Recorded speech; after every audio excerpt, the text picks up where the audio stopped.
Louvado seja nosso Senhor Jesus Cristo, para sempre seja louvado. Vamos fazer juntos a oração de Santo Tomás de Aquino. Criador inefável, Tu que és a fonte verdadeira da luz e da ciência, derrama sobre as trevas da minha inteligência um raio da Tua claridade. Dá-me inteligência para compreender, memória para reter, facilidade para aprender, sutileza para interpretar, graça abundante para falar. Meu Deus, semeia em mim a semente da Tua bondade. Faz-me pobre sem ser miserável, humilde sem fingimento, alegre sem superficialidade, sincero sem hipocrisia, que faça o bem sem presunção, que corrija o próximo sem arrogância, que admita a sua correção sem soberba, que a minha palavra e a minha vida sejam coerentes, concede-me verdade das verdades, inteligência para conhecer-te, diligência para te procurar, sabedoria para te encontrar, uma boa conduta para te agradar, confiança para esperar em ti, constância para fazer a tua vontade. Orienta, meu Deus, a minha vida, concede-me saber o que tu me pedes e ajuda-me a realizá-lo para o meu próprio bem e o de todos os meus irmãos. Amém. Neste vídeo agora, iremos finalizar essa primeira parte, do segundo capítulo que estamos estudando, sobre as fontes da oração. Já vimos nos vídeos anteriores a Sagrada Escritura, depois a liturgia da Igreja, depois as virtudes teologais e agora, por último, o Catecismo traz como subtema hoje, como fonte de oração. Número 2659. Diz assim o Catecismo que aprendemos a orar em certos momentos, escutando a palavra do Senhor e participando no seu mistério pascal. É tudo que nós vimos anteriormente, né? Ao escutarmos a palavra de Deus, ao participarmos do seu mistério pascal, por exemplo, da liturgia dos sacramentos, na igreja, nós aprendemos a rezar. Aprendemos a rezar em comunidade e isso trazemos para a nossa vida pessoal. Mas, continua o Catecismo, a cada momento, nos acontecimentos de cada dia, o seu Espírito é nos oferecido para fazer brotar a oração. Também os acontecimentos do dia a dia tornam-se fontes de oração. Como? Porque é o Espírito Santo que age em nós. A partir do momento que o nosso coração vai ficando cada vez mais unido a Cristo, qualquer situação da vida que aconteça conosco, com alguém próximo, ou com alguma situação do mundo, isso pode se tornar para nós fonte de oração, nos ensinar a rezar também. O ensinamento de Jesus sobre a oração ao nosso Pai está na mesma linha que o ensino sobre a providência, ou seja, Jesus ensina a oração do Pai Nosso e nos ensina a rezar ao Pai. Lembremos que quando a gente lê os evangelhos, sobretudo os evangelhos sinóticos, mas claro que o evangelho de São João também, os sinóticos são os evangelhos de Mateus, Marcos e Lucas. Se chamam sinóticos porque sinótico significa ver junto, ter uma visão de conjunto. Quando a gente coloca esses três evangelhos em paralelo, Mateus, Marcos e Lucas, a gente percebe que tem muitas passagens bíblicas parecidas. Algumas são próprias de Mateus, ou só tem Marcos, ou só tem Lucas. Outras têm dois evangelhos, mas não tem no outro. Mas a maioria das passagens bíblicas são parecidas. Então, quando eles escreveram esse evangelho, digamos que eles tinham a mesma fonte em comum, mas só acrescentaram algumas outras coisas, por isso que chamamos de sinóticos. Então, quando a gente lê esses evangelhos, a gente percebe uma coisa muito clara, e isso ficou muito marcado no coração dos evangelistas. A única coisa absoluta na vida de Jesus era o Pai. Toda a vida de Cristo foi para fazer o Pai conhecido, o reino do Pai conhecido, e que todos experimentassem o amor e a misericórdia do Pai.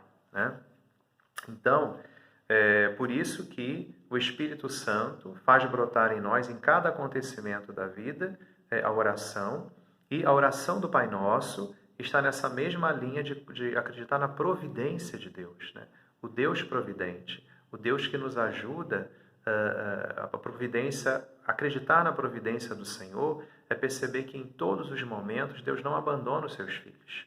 sobretudo nos momentos mais difíceis, em que pensamos estar caminhando sozinhos, na verdade, Deus está caminhando conosco. Há muito tempo atrás era muito famoso um poema, e tinha até um cartão, né, chamado Pegadas na Areia. Eu lembro quando eu era jovem, no grupo jovem, a gente dava muito esse cartão, a gente lia muito esse cartão, era muito bonito, né, essa história de Pegadas na Areia, porque uma pessoa pensava que estava caminhando sozinha, via sua pegada na areia, mas na verdade ela não percebia que aquelas pegadas eram de Cristo, porque ela estava sendo carregada no colo por Cristo, né?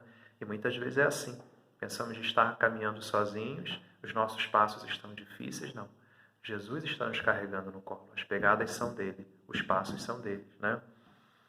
O tempo está nas mãos do Pai, isso aqui é providência, né? O tempo está nas mãos do Pai. É no presente que nós o encontramos.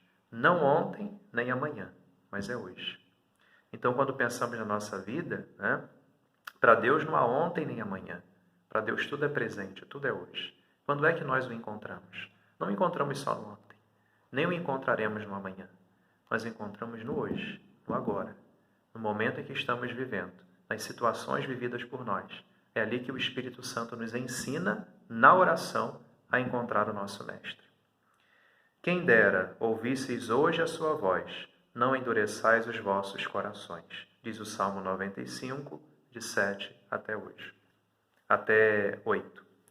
Número 2660. Orar nos acontecimentos de cada dia e de cada instante é um dos segredos do reino. É verdade. Jesus fazia do dia a dia uma oração. Olha quantas catequeses Jesus deu com as suas parábolas. Para ensinar os segredos do mistério, os segredos do reino de Deus, Jesus utilizava o dia a dia das pessoas, inventava aquelas histórias que nós chamamos de parábolas, para que as pessoas entendessem melhor o segredo de Deus. E quanto o Pai era misericordioso, né? Por isso o Catecismo fala que rezar nos acontecimentos de cada dia e de cada instante é um dos segredos do reino. Aqueles que aderem ao reino de Deus e procuram viver o reino de Deus aprendem a rezar com cada acontecimento do dia a dia e aprendem a encontrar a mão de Deus em cada situação. Esse jeito de rezar é revelado aos pequeninos, aos servos de Cristo, aos pobres das bem-aventuranças, né? Então, bem-aventurados são todos aqueles bem-aventurados que sofrem, porque deles vai ser sempre o reino de Deus, vão encontrar sempre a consolação, vão sempre perceber a presença de Deus na sua vida, né? Então, vão perceber sempre que nunca estão sozinhos. O Pai de Jesus Cristo, o nosso Pai, está sempre conosco. É justo e bom orar para que a vinda do reino da justiça e da paz influencie a marcha da história. Então também é justo para que nós rezemos para que os valores do reino possam acontecer e a justiça e a paz possam influenciar os rumos da história. Então a oração tem um poder muito grande, muito grande. Nós não devemos nos deixar levar pela murmuração. Por mais difícil que a situação familiar, pessoal, da igreja, do mundo esteja, não murmuremos, não reclamemos. Coloquemos tudo em oração, porque, vejam, a igreja reunida, há quase 2000 anos atrás, ela rezou e conseguiu, através da oração, a conversão de um dos maiores perseguidores da igreja, que foi São Paulo.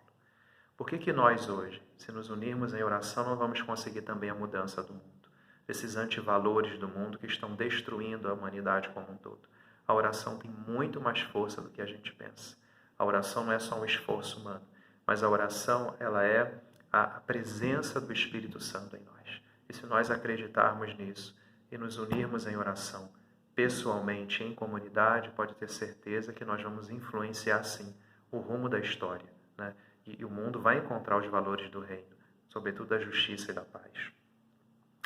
Mas também é importante levedar pela oração a massa dos humildes, das humildes situações cotidianas. Quer dizer, influencia a história, mas é importante também, aqueles momentos difíceis, nós trazermos o fermento da oração, para levedar aquela massa das situações difíceis, para que elas cresçam e realmente se transformem em algo novo.